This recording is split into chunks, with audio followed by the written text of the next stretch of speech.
Last class में हमारा हो गया था 3 days to see चैप्टर का डन हो गया था, मतलब पढ़ाई डन हो गया था।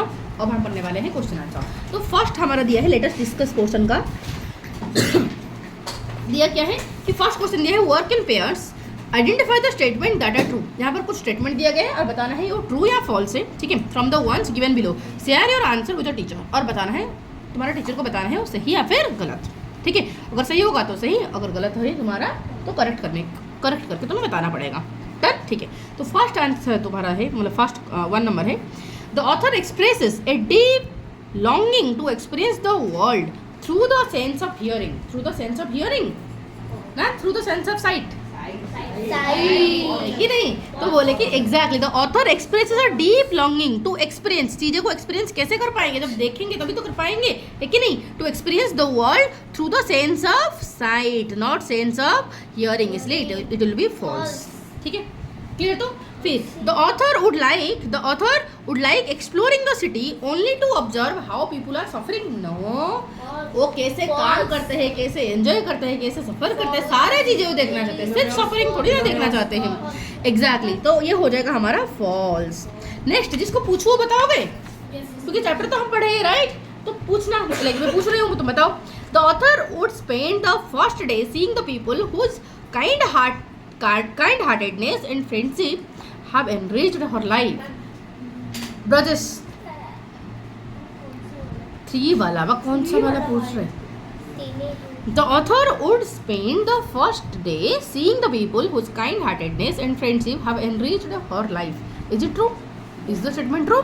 Yes. तो क्योंकि फर्स्ट डे में वो अपना नियर एंड डियर वन को देखना चाहते थे, तो this is true, this is true, okay. अब चलेंगे नेक्स्ट वाला। The author acknowledges मतलब accepts, the author accepts, क्या accept करते हैं, the author acknowledges that even in 3 days, कि भले ही 3 दिन में, मतलब even in 3 days she would not be able to see everything. Yes, माने true कि 3 दिन में वो सब कुछ नहीं देख पाएंगे, तो it's true, ठीक है। The author feels that everyone can find the greatest joy merely by the sense of touch. No, merely by the sense of site, ठीक है, नॉट सेंस ऑफ टच, क्योंकि तो सेंस और उनका तो टच का सेंस था, तो उस चीज़ को वो इतना अट्रैक्टिव क्यों फील करेंगे, उनका सेंस ऑफ साइट नहीं था, इसलिए वो सेंस ऑफ साइट को बहुत ही ज़्यादा अट्रैक्टिव फील करते थे, ठीक है, इसीलिए। तो it will be false. The author advises those who can see to appreciate every moment as if they might lose their senses tomorrow. Yes, true है। On the third day, the author would like to observe people in their daily lives and understand their experiences. True या false बताओ। Third day में वो सारा सबका daily life को देखना चाहते थे कि नहीं, इट इज ट्रू, डन हो गया, डन। तो चलो, तो फिर चलते हैं आगे। कुछ बोलना चाहते हो रे? नहीं। ऑनलाइन बच्चे तुम्हें समझ आ रहा है? ठीक है। अब जरा देखो, सुनो। अब बोला कि complete the table given below with what Helen Keller wanted to do on the 3 days if she had sight, okay. तो अगर उनका आँख होता या फिर उन्हें मिलता तो फर्स्ट डे में वो क्या करना चाहती थी, सेकंड डे में क्या करना चाहती थी, थर्ड डे में क्या करना चाहती थी, लिख पाओगे आराम से, लिख पाओगे आराम से। चलो, फर्स्ट डे में क्या करना चाहते थे, देखो यहाँ पर मैं लिखी हूँ, पढ़ लेती हूँ, ठीक है। She wanted to see the people whose kindness and companionship have made her life worth living. वो उन सारे लोगों को देखना चाहते थे कि जिनका काइंडनेस की वजह से, जिनका कंपेनियनशिप मतलब जिनका फ्रेंडशिप की वजह से उनका लाइफ वर्थ लिविंग बना है, ठीक है। And she does not know, okay, ये Sai Prakash, do you know what is companionship? नहीं पता तो पूछते क्यों नहीं, चुपचाप बैठ जाते हो, फिर जब पढ़ने के लिए दिया जाएगा तब दिक्कत होगा कि नहीं। कंपेनियनशिप का मतलब क्या होता है, फ्रेंडशिप। कंपेनियनशिप का मतलब क्या होता है, फ्रेंडशिप, ठीक है।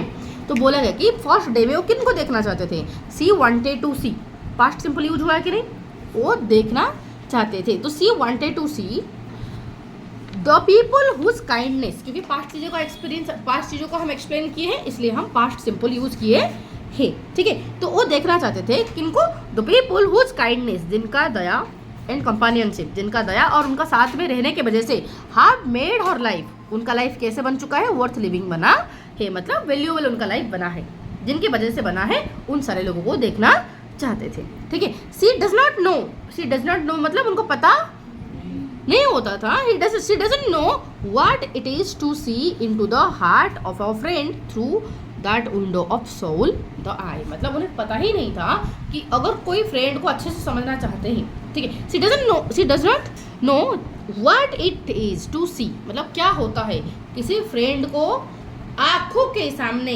देखना क्या होता है, उनको पता नहीं था, ठीक है। तो बोला ना अगर किसी does not know what it is, उन्हें पता नहीं था ये क्या चीज है। To see into the heart of friend, into the heart of मतलब फ्रेंड को अच्छे से समझने के लिए, फिर फ्रेंड को अच्छे से देखने के लिए देखना क्या होता है थ्रू आई, आंख के थ्रू, आंख के सहायता से, मतलब सिंपल आंखों से किसी दोस्त को अच्छे से देखना क्या होता है उन्हें पता ही नहीं था, इसलिए वो फर्स्ट डे में वो सारी चीजें देखना चाहते थे। क्लियर है? तो यहाँ पर आंख मतलब आई को कंपेयर किया गया है the window of the soul, क्योंकि आंख से ही हम किसी को अच्छे से समझ पाते हैं, बेहतर समझ पाते हैं, इसीलिए, ठीक है। तो डे 2 में वो क्या करना चाहते थे?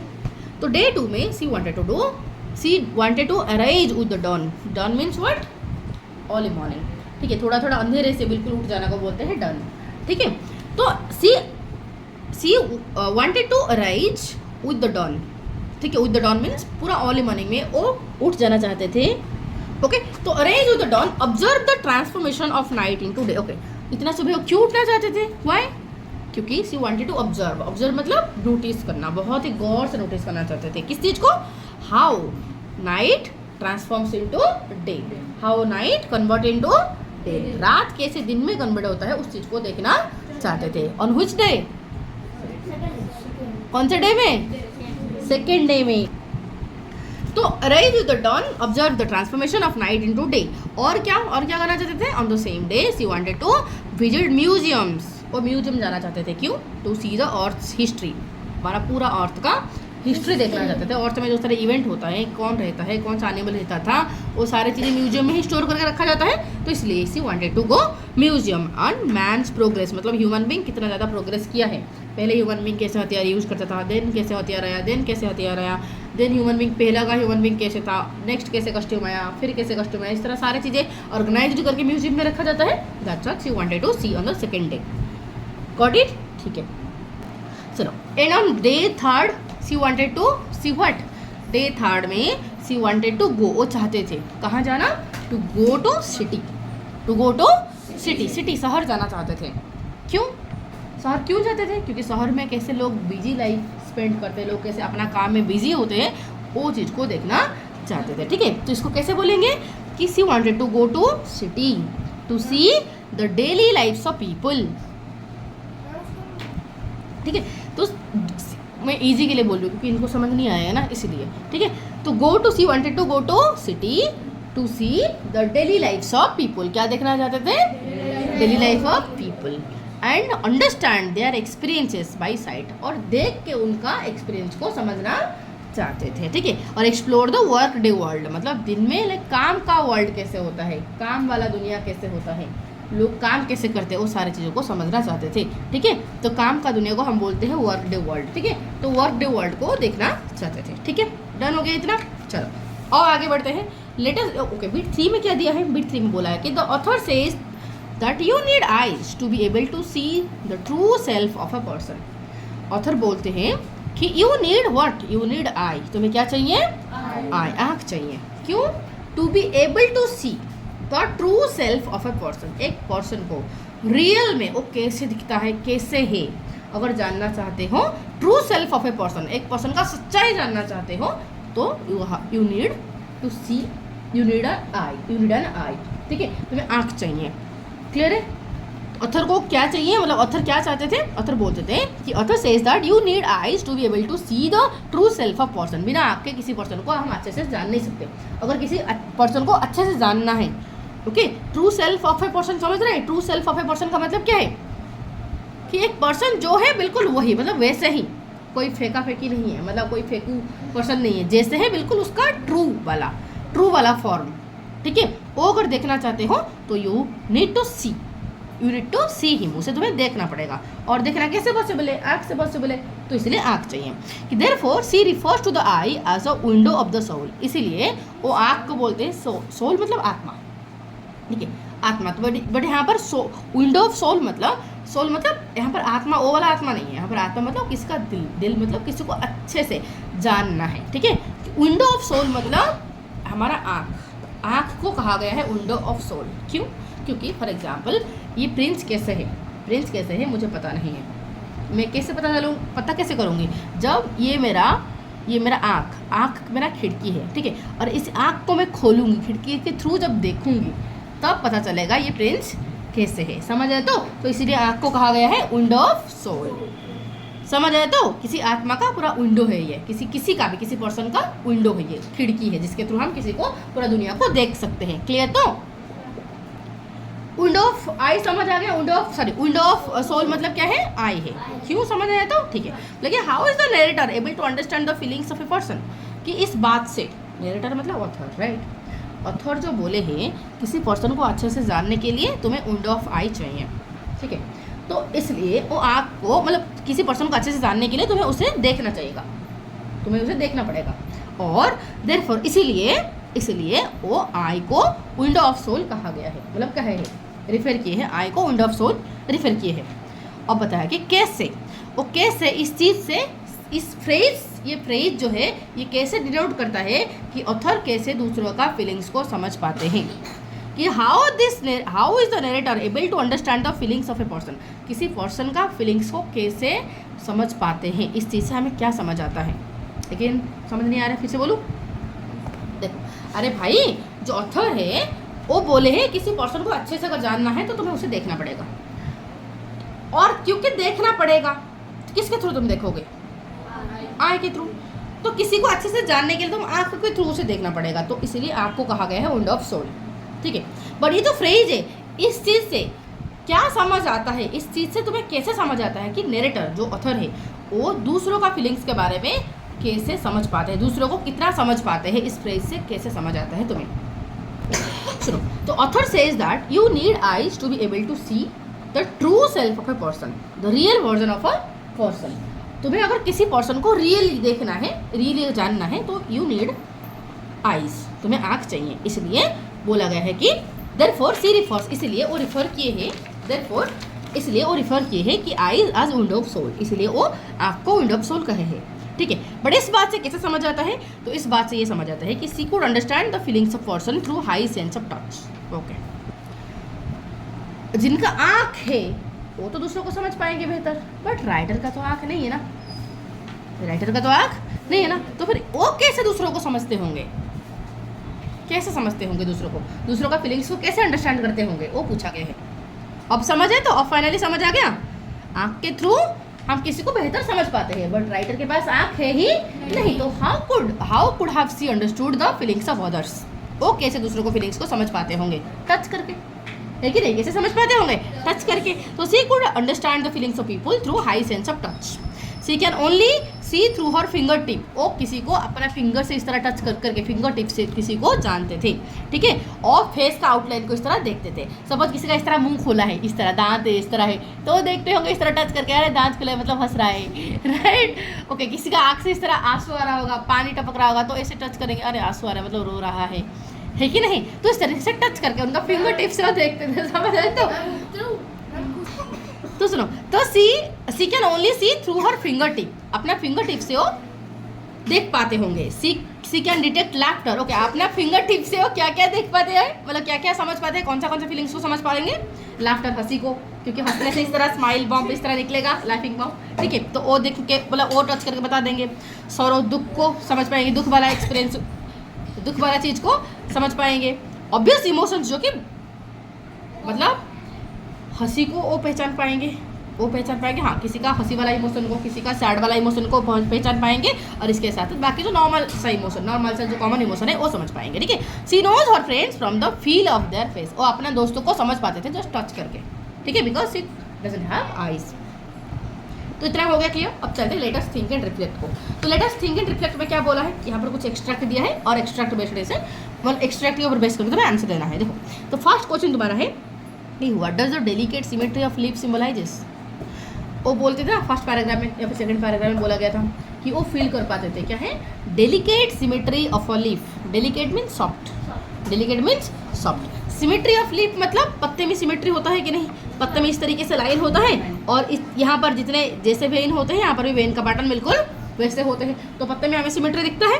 तो ये डेलिकेट सिमेट्री को वो डेलिकेट सिमेट्री को मतलब वो फील करते थे, राइट। तो ये जो डेलिकेट सिमेट्री ऑफ लीफ ये क्या सिंबलाइज करता है, ये क्या दिखाता है, ये क्या रिफेयर करता है, देखो। तो इट सिंबलाइजेस द ब्यूटी, ये क्या सिंबलाइज करता है, ये दिखाता है कि नेचर कितना सुंदर है, क्योंकि जो चीज़ें सिमेट्री है वो सुंदर दिखते हैं, ठीक है। सिमेट्रिकल फिगर हमारा सुंदर दिखते हैं, और कैसे नेचर बैलेंस है, नेचर में कैसे बैलेंस मेंटेन करके चला है, मतलब इस तरफ जितना उस तरफ भी बिल्कुल उतना, ये दिखाता है। It symbolizes, it indicates how beautiful the nature is, how the nature has maintain the balance and perfection found in the nature. वो सिंबलाइज करता है, ये चीज़ ये सिंबलाइज करता है कि ब्यूटी, बैलेंस और perfection found in the nature, nature में कैसे परफेक्शन पाया जाता है वो उस पत्ते से वो फील करते थे, ठीक है।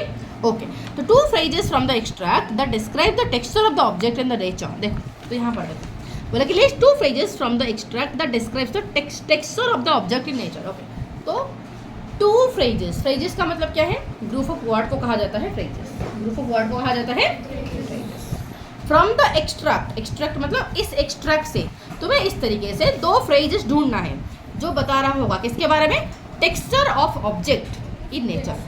टेक्सचर मतलब उसका सरफेस कैसे है, उसका सरफेस तुम्हारा रफ है, उसका सरफेस स्मूथ है या फिर कैसे है। जैसे कि फॉर एग्जांपल मैं किसी का सपोज इस तरह मैं चीक को टच करूँगी, राइट। किसी का मुंह में अगर पिंपल नहीं होगा तो चिकना चिकना फील होगा, बट अगर किसका पिंपल भरा हुआ होगा तो रफ फील होगा, राइट। तो उसे बोलते हैं टेक्सचर। टेक्सचर मतलब फिजिकल फीचर कैसे होगा उसका, ठीक है। फॉर एग्जांपल मैं कोई रास्ते में चल रही होगी, रास्ता पूरा पक्का है मतलब स्मूथ है, बट रास्ते में ऊबड़ खाबड़ है तो रफ है, समझ आया। तो ये टेक्सचर होता है, ठीक है। तो इस एक्सट्रैक्ट में ऐसे 2 फ्रेज जो कि टेक्सचर के बारे में बताया है, तो उस 2 फ्रेज को तुम्हें ढूंढ के बताना है। तो पढ़ो और बताओ टेक्सचर कहाँ बताया गया है। I feel the delicate symmetry of leaf, delicate symmetry of leaf, okay. I pass my hands lovingly about smooth skin, ये टेक्सचर को बता रहा है कि नहीं, स्मूथ स्किन ये टेक्सचर को बता रहा है कि नहीं, ठीक है। और rough shaggy bark of pine, तो ये भी टेक्सचर को बता रहा है कि नहीं। तो 2 फ्रेज हो गया, चूज कर लिया, 2 ही तो बोला था और हमने 2 कर लिया, खत्म। फिर बोला कि कंप्लीट द सेंटेंस अप्रोप्रिएटली, सही तरीके से सेंटेंस को पूरा करना है, ठीक है। बोला कि the phrase awakening nature after her winter sleeps refers to dash. Okay, तो बोला क्या था, विंटर में नेचर पूरा इनएक्टिव हो जाता है, फ्लावर फ्रूट्स कुछ नहीं आता है, वो शांत हो जाता है। जैसे हमारा विंटर खत्म होता है, हार्श विंटर खत्म होते हैं तो नया नया फूल पत्ते सारे आने लगते हैं। तो ऐसे लगता है कि नेचर जैसे सो के उठा है, ऐसे लगता है जैसे कि नेचर को ठंड लग रहा था और ठंडी में वो सो गया था, अब जैसे ठंड खत्म हो गया वापस वो उठा है, एक्टिव हो गया है, तभी तो इतना सारा फूल पत्ते सारे खिल रहे हैं, ठीक है। तो ये जो फ्रेज है ये क्या दिखाता है, it refers that nature becomes active after winter, after harsh winter, ठीक है। ये क्या इंडिकेट करता है, ये इंडिकेट करता है कि नेचर एक्टिव हो जाने को इंडिकेट करता है, ठीक है। तो यहाँ पर अगर अच्छे से लिखूंगी तो the phrase awakening nature after winter sleep, awakening मतलब उठना, अवेकनिंग मतलब क्या है, उठना, नेचर का उठ जाना, किसके बाद, विंटर स्लीप के बाद। ये क्या इंडिकेट करता है, it indicates that arrival of spring when trees begin to bud and life returns to nature। ये दिखाता है, ये इंडिकेट करता है विंटर खत्म हुआ, विंटर से उठ गया नेचर, मतलब विंटर खत्म हो गया। अब आया कौन सा सीजन, स्प्रिंग सीजन, और स्प्रिंग सीजन में ट्रीज में बड आते हैं, नया नया फूल आता है, अगेन नया नया पत्ते आता है, तो नेचर वापस अपना लाइफ को रिटर्न करता है, वापस एक्टिव लाइफ को रिटर्न करता है, इस चीज़ को इंडिकेट करता है। समझ आ गया अच्छे से, ठीक है। प्रोजेक्ट समझ आ रहा है। नेक्स्ट चले तो बोले कि what is the tone of the writer in this extract. Tone मतलब उनका एटीट्यूड, टोन मतलब क्या है, उनका एटीट्यूड, मतलब उनका क्या किस प्रकार का एटीट्यूड रहा। फॉर एग्जाम्पल, ओके, एटीट्यूड का मतलब क्या पूछ रही हो, जैसे हाँ, तो यहाँ पर कैसे एटीट्यूड है, एडमायरिंग, क्योंकि प्रशंसा किया जा रहा है, प्रशंसा ही किया जा रहा है कि नहीं, तो इसलिए टोन क्या है, कैसे एटीट्यूड है, एडमायरिंग एटीट्यूड। डन। एडमायरिंग मतलब प्रेजिंग मतलब प्रशंसा करना। ओके, तो यहाँ पर चलते हैं, इस 2 नंबर को चलते हैं। The word thrilling has been used with miracle, ठीक है। थ्रिलिंग का मतलब क्या है, एडवेंचरस, समथिंग कुछ एक्साइटेड, ठीक है, कुछ एक्साइटेड चीजें, जीनियस नहीं, थ्रिलिंग मतलब जैसे कि फॉर एग्जांपल लाइक कोई एक्सपीरियंस रहा जो कि बहुत ही मज़ा आ रहा है, जिसमें बहुत ही एडवेंचरस आ रहा है, ठीक है, तो उसे बोलते हैं थ्रिलिंग एक्सपीरियंस, ठीक है। तो मतलब थ्रिलिंग को हम मिराकल के साथ लगा सकते हैं, थ्रिलिंग को हम और किस वर्ड के साथ नहीं लगा सकते। यहाँ पर 4 वर्ड दिया है, बोला कि किस वर्ड के साथ थ्रिलिंग्स नहीं लगता है। देखो, थ्रिलिंग मिराकल जैसे है, थ्रिलिंग एक्सपीरियंस हो सकता है, अभी तो मैंने बताया थ्रिलिंग मिराकल होता है, सॉरी थ्रिलिंग एक्सपीरियंस होता है। थ्रिलिंग टेल, अगर कोई स्टोरी बहुत ही एडवेंचरस से भरा हुआ रहा तो थ्रिलिंग स्टोरी होगा कि नहीं, थ्रिलिंग टेल होगा कि नहीं। थ्रिलिंग एडवेंचरस भी होगा बट नॉलेज थ्रिलिंग नहीं है, ठीक है, तो थ्रिलिंग नॉलेज नहीं होगा, तो इसलिए नॉलेज के साथ ये मैच होगा नहीं। अब आगे चलते हैं कि why does the writer refers to the earth as sleeping earth. Earth को स्लीपिंग अर्थ क्यों कहा गया है? ओके, तो यहाँ पर जो अर्थ को स्लीपिंग अर्थ कहा गया है क्यों? क्योंकि उस टाइम पीरियड में विंटर में नेचर में फ्लावर नहीं आता, हार्श विंटर की वजह से नेचर इनएक्टिव हो जाता है, पत्ते अच्छे से खिलते नहीं, नया पत्ता आता है, फूल बॉड में ही रह जाता है, फूल अच्छे से खिल नहीं पाता है, इसलिए बोला जाता है कि नेचर सो गया। इसलिए क्या बोला है कि नेचर आराम से सो रहे, रेस्ट ले रहे, ठीक है। तो यहाँ पर हम लिख सकते हैं कि the writer refer to the earth as sleeping earth. Writer earth को स्लीपिंग अर्थ कहे हैं क्यों? To describe the calm and quiet state of nature. क्या बताने के लिए कि नेचर कैसे शांत सा पड़ जाता है, ठीक है। तो विंटर सीजन में हर कोई घूमे क्यों जाता है? क्योंकि इस टाइम पीरियड में साइक्लोन इतना ज़्यादा आता नहीं, इस टाइम पीरियड में तूफान होता नहीं, इतना ज़्यादा बारिश होता नहीं, तो नेचर एक शांत सा हो जाता है, ठीक है नहीं। इसलिए बोला गया कि ये जो स्लीपिंग अर्थ कहा गया है क्या रिफर करने के लिए? It refers the calm and peaceful nature of earth, ठीक है। तो calm and quiet state of nature before sunrise and when everything is still and sleeping earth. एक मिनट जरा मुझे पढ़ना पड़ेगा, एक्सट्रैक्ट जरा मुझे पढ़ना पड़ेगा, रुक जाओ। ये किस कंटेक्स्ट में कहा गया है कि the next day I should arise with the dawn and see the thrilling miracle by which the night is transformed into day. I should behold with ever magnificent panorama of light with which the sun away. Oh हाँ, अब समझ आया। यहाँ पर जो sleeping अर्थ है ये winter को रिफर नहीं किया है, रात को, नाइट को रिफर किया है, ठीक है। इस एक्सट्रैक्ट के ऊपर बेस करके अगर चलेंगे तो यहाँ पर नाइट को रिफर किया जा रहा है क्योंकि वो देखना चाहते हैं सुबह का सीन, देखना चाहते हैं सुबह का सीन। तो रात का मतलब जो स्लीपिंग अर्थ कैसे सन कैसे स्लीपिंग अर्थ को जगाता है वो बोला गया है। ओके, अर्थ को स्लीपिंग कहा गया है क्यों? क्योंकि उस टाइम पीरियड में नेचर हमारा बिल्कुल शांत सा हो जाता है, सब सो जाते हैं अपने घर, पूरा चारों तरफ साइलेंट होता है कि नहीं। कुछ ऐसे जानवर को छोड़ के बाकी सारे रेस्ट लेते हैं, ठीक है। तो इस वजह से तो writer refers to the earth as sleeping earth to describe the calm and quiet state of nature before sunrise. Sunrise से पहले सारे शांत हो जाता है माहौल, when everything is still and rest, जहाँ पर मतलब जिस टाइम पीरियड में हर कोई रेस्ट लेता है, ठीक है। चलो तो नेक्स्ट क्वेश्चन को चले। बोला कि complete the sentence with appropriate reason. Writer wishes to dedicate the day to a brief look at the present and past world because writer second day को अपना सेकेंड डे ना अपना सेकेंड डे को world का past और present को देखना चाहते थे, राइट। मतलब ह्यूमन हिस्ट्री ऑफ अर्थ को देखना चाहते थे, म्यूजियम को जाना चाहते थे। तो क्यों देखना चाहते थे? So that she could understand, है कि नहीं। Because they want to understand the human progress, क्योंकि वो समझना चाहते थे कि ह्यूमन किस लेवल से किस लेवल तक आके पहुंचा है, एंड ह्यूमन का अचीवमेंट क्या है। बहुत ही शॉर्ट टाइम में ह्यूमन का अचीवमेंट वो समझना चाहते थे। दैट्स व्हाई क्लियर, तो दैट्स ऑल म्यूजियम जाना चाहते थे। क्वेश्चन फोर्थ था हमारा, why does the writer use should multiple time in the extract. इस एक्सट्रैक्ट में बार बार शुड यूज किया गया है, क्यों? The writer okay, should usually हम कब यूज करते हैं? जब कोई काम करना चाहिए, जब कोई काम करना चाहिए। मैं बोलूँगी you should complete your homework every time before you come to tuition, है कि नहीं। तो मैं बोलूँगी तो शुड तुम्हें करना चाहिए, कोई काम करना चाहिए। You should respect your parents, you should obey the traffic rules, you should write in neat and cleanly, ठीक है। तो ये सारी चीज़ें मैं शुड लगा के बोल सकती हूँ एडवाइस देने के लिए, ठीक है। जो काम हमें करना चाहिए उससे भी शुड लगाती हूँ। बट यहाँ पर क्यों लगा है, यहाँ पर क्यों शुड लगा गया है? क्योंकि यहाँ पर वो ओके शुड हम लगाते हैं उस भी बताने के लिए, क्या बताने के लिए? उस भी बताने के लिए और इमेजिनेशन सिचुएशन बताने के लिए, इसलिए यहाँ पर वो इमेजिन किए हैं। दैट्स वाई, क्योंकि यहाँ पर एक्चुअली में थोड़ी ना उन्हें 3 डेज का आँख मिल रहा है, नहीं ना। 3 डेज का 3 दिन में आँख 3 डेज के लिए उन्हें कोई आँख थोड़ी ना दे रहा है, वो तो इमेजिन किए है ना, वो उनका इच्छा है। तो उनका इच्छा बताने के लिए उसको एक्सप्रेस करने के लिए शुड यूज किया गया है इस कॉन्टेक्स्ट में, क्लियर। तो मैं बोलूँगी कि the writer uses the should to express a wish or imagined situation describing what they would do if they had the chance। वो अपना इमेजिनेशन को बता रहे हैं वो क्या करते अगर उनके पास मौका होता। तो 3 डेज के लिए उन्हें अगर आँख मिल जाता तो क्या करते उस चीज़ को बताने के लिए, उसको इमेजिन किए हैं, एंड दैट इमेजिन सिचुएशन को बताने के लिए वो शुड यूज किए हैं। डन, ठीक है। अब क्वेश्चन आंसर क्वेश्चन को चलते हैं। The sense of touch makes up for the loss of sight and hearing. Okay, sense of touch makes up for the loss of sight and hearing. Explain this statement with reference to the text. Okay, do you understand the question? I hope no. Question समझ आ गया? नहीं आया question समझ? ठीक है, देखो, हाँ देखो, फॉर एग्जाम्पल मैं किसी दिन क्लास नहीं ले पाती हूँ, तो मेरी क्लास का मेकअप कौन करता है? हिंदी संस्कृत मैम करते हैं, राइट? ठीक है, तो मेकअप करना मतलब क्या है? उसका में रिप्लेस करना, उस चीज़ को रिप्लेस कर देना, मतलब रिप्लेस तो नहीं करना, मतलब उस चीज़ को मैनेज कर देना, है कि नहीं? तो ठीक उसी तरह सेंस ऑफ टच, राइटर के पास सेंस ऑफ टच था बट उनके पास सेंस ऑफ साइट की सेंस ऑफ हियरिंग नहीं था, बट वो अपने टच के थ्रू ही सारी चीज़ें मेकअप कर रहे थे, है कि नहीं? और किसी को देखना तो छू के वो देखने के लिए कोशिश करते थे, किसी चीज़ को समझना सुनना तो छू के ही वो कोशिश करते थे जानने के लिए।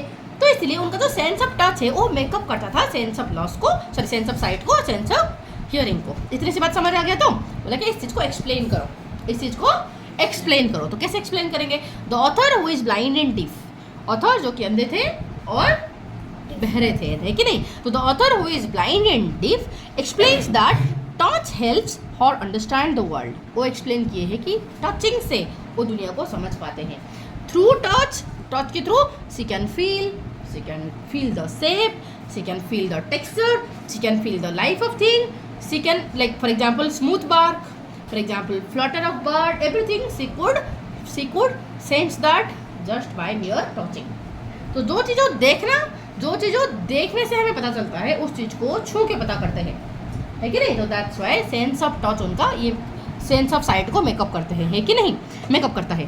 Touch becomes her way to connect with the nature, touching के थ्रू ही वो नेचर के साथ कनेक्ट हो पाते हैं और पीपल के साथ वो कनेक्ट हो पाते थे। Making up for what she can not see और हियर, जो चीज़ें वो देख नहीं सकते थे, जो चीज़ें वो सुन नहीं सकते थे, उस चीज़ को उनका सेंस ऑफ टच मेकअप करता था। समझ आ गया? ठीक है। Why does the author believe that the sense of sight is the most wonderful? Okay, writer को ऐसे क्यों लग रहा है कि जो सेंस ऑफ साइट है वो सबसे बेस्ट है? क्यों? क्योंकि देखने से पूरा दुनिया का रियल ब्यूटी को जान पाएंगे, देख कर ही किसी के साथ अच्छे से कनेक्ट मतलब हो पाएंगे, इसलिए। ठीक है, तो author believes sight is the most wonderful because इस वजह से, साइट की वजह से, देखने की वजह से, she because it let us, because जो आँख है ये हमें मौका देता है क्या करने के लिए? To see the beauty of nature, देखने के लिए, नेचर का ब्यूटी को देखने के लिए, like sunrise, flowers, people's face, human progress, everything को फील करने के लिए हमें आँख ही हेल्प करता है, इसलिए ये सबसे बेस्ट वंडरफुल सेंस है। Clear? It gives us deep Joy and understanding in just a moment, कुछ समय के लिए हम खुशी हो सकते हैं, दुख हो सकते हैं, कुछ भी हो सकते हैं, सारे इमोशन को हम फील कर पाते हैं हम देखने से। फॉर एग्जाम्पल कोई ऐसे तुम देखोगे कोई किसी को मार रहा है, तुम बिना भी, तुम्हें अगर सुना भी नहीं दे रहा होगा तो भी उस चीज़ को तुम फील कर लोगे, खुद को कनेक्ट कर लोगे, क्योंकि तुम देख पा रहे हो। तो देखने से तुम बाकियों के साथ कनेक्ट कर पाते हो बेहतरीन से। दैट्स वाई इसको कहा गया है बेस्ट वंडरफुल सेंस, मतलब sense of sight is the most wonderful sense. Clear? चलो, कि how might the author's opinion on making the most of our sense guide us to be kinder towards people with special ability. ठीक है, how might the author's opinion on making the most of our